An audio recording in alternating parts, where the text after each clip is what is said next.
আয়নার সামনে নিজেকে দেখতে দেখতে আজকের ব্লগটি শুরু করলাম। আসসালামু আলাইকুম, সবাইকে আমার এই সাধারণ ব্লগে ওয়েলকাম। আইজাল হওয়ার 21 দিনের দিন একটু সাজুগুজু করেছিলাম, তখন এই ভিডিওটি করা। নিজেকে আসলে দেখতে কার না ভালো লাগে, আর যদি হয় একটু সাজুগুজু করার পর, তাহলে তার কোনো কথাই নেই। 16ই মেতে আমার বার্থডে ছিল। গত বছরও 16ই মেতে আমি বার্থডে সেলিব্রেট করতে পারিনি, কারণ মেহমেদের পা ভাঙা ছিল। তো সেই অ্যাক্সিডেন্টের কারণে আসলে মেহমেদের পা ভাঙার টপিক নিয়ে আমাদের মনটা অনেক খারাপ ছিল, তো আমি টোটালি কোনো সেলিব্রেশন করিনি। বাট এবার আসলে করার তেমন একটা ইচ্ছে ছিল না, কারণ যেহেতু ঘরে ছোট বাবুকে সামলে আসলে বাইরে যাওয়া বা কেক কাটাকাটি এগুলো আমার কাছে খুব হ্যাসেল মনে হতো। তো কিন্তু তবুও এই হ্যাসেলকে, এই নামুমকিনকে মুমকিন করেছে হচ্ছে শাওন। আলহামদুলিল্লাহ, শাওন যদি এই কেক না আনতো বা এই সেলিব্রেশনটা না করতো, আসলেই কি বলবো, আমি হয়তো বা এই ছোট্ট খুশিটা পেতাম না। শাওনকে এই জন্য ধন্যবাদ। এই ছোট ছোট খুশিগুলো দিয়েই যদি সাজাতে পারি জীবনটা, তাহলে স্মৃতির খাতাটা আসলে ভারী হয়ে যায়। কয়টাই বা স্পেশাল ডে, একটা বার্থডে, একটা অ্যানিভার্সারি, বাচ্চাদের বার্থডে, এই তো এই সময়গুলো, এই দিনগুলো যদি সেলিব্রেট করা যায়, জীবনটা আসলে মাশাআল্লাহ গোছানো হয়, সুন্দর হয়। আর মানুষকে খুশি করতে না লক্ষ টাকা প্রয়োজন হয় না। এই যে ভালোবেসে কেক, একটুখানি কেক, ভালোবেসে একটু সময় দেওয়া, একটু এফোর্ট দেওয়া, এটাই এনাফ। ভালোবাসা থাকলে না এফোর্টটা বোঝা যায়, ওই এফোর্ট দেখলে বোঝা যায় যে একটা মানুষ আপনাকে কতটুকু ভালোবাসে।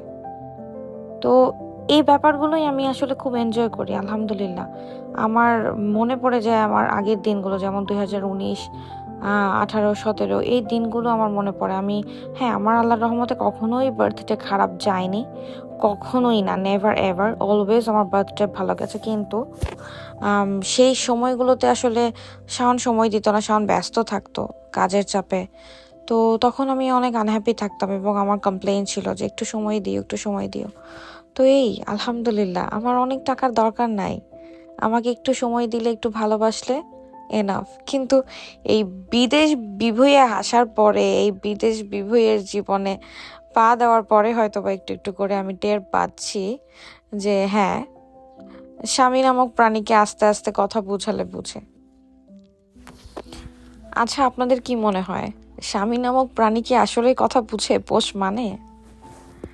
কে কোথা থেকে ব্লগটা দেখছেন প্লিজ কমেন্ট করে জানাবেন, আর কেমন লাগছে ব্লগটা। আচ্ছা, এখানে আমার হাপুস খুপুস খাওয়া দেখে হাসবেন না কিন্তু। যা বলছিলাম, অনেকেই সোশ্যাল মিডিয়াতে লাইফস্টাইল দেখে মনে করে যে আচ্ছা, তাদের মনে হয় 24 ঘন্টাই সুখ আর সুখ। কিন্তু এরকমটি ভাবার কোনোই কারণ নেই। প্রতিটা স্বাভাবিক মানুষের মাঝেই ঝগড়া বিবাদ হয়, মনোমালিন্য হয়, মন খারাপ হয়, কান্না আসে, হ্যাপি থাকে, অট্টহাসি দেয়, ইটস ওকে, সব কিছু স্বাভাবিক। আমার আর শাওনের মাঝেও কিন্তু ঝগড়া হয়, আবার ঠিকঠাক হয়। তো এটা প্লিজ ভাববেন না কেউ যে 24 ঘন্টা আমরা মনে হয় খুব সুখে থাকি। আমাদের মনে হয় আল্লাহর 30 দিন কোনো ঝগড়াঝাটি হয় না, আমরা মনে হয় 30 দিনই হাসি খুশি থাকি। প্লিজ এটা ভাববেন না। অনেকেই আমাকে ইনবক্স করেন যে আমি কি করি, কিভাবে আমার সংসার মেনটেন করছি, আমি কিভাবে এত হ্যাপি আছি। না, আলহামদুলিল্লাহ আমি হ্যাপি আছি, প্রতিটা সিচুয়েশনে আমি আলহামদুলিল্লাহ বলি, কিন্তু দ্যাট ডাজেন্ট মিন যে আমি সবসময় হাসি খুশি থাকি। কখনোই আমার স্বামীর সাথে আমার ঝগড়া হয় না, এটা কখনোই না, এটা কখনো ভাববেন না প্লিজ। এখন শাওনের রান্নাবান্না দেখাতে দেখাতে হচ্ছে বিদায় নিচ্ছি। শাওন আমার জন্য স্পেশালি পোলাও করেছিল সেদিন, অ্যান্ড রোস্ট করেছিল, মাশাল্লাহ মজা হয়েছিল। তো এই আর কি, আজকের বার্থডে ব্লগ এতটুকুই। অনেক বক বক করলাম, সুখ দুঃখের গল্প করলাম। কোনো ভুল ভাল বকে থাকলে প্লিজ ক্ষমা সুন্দর দৃষ্টিতে দেখবেন, এবং সবাই আমাদের জন্য দোয়া করবেন। ভালো থাকবেন, ভালো রাখবেন। আল্লাহ হাফেজ।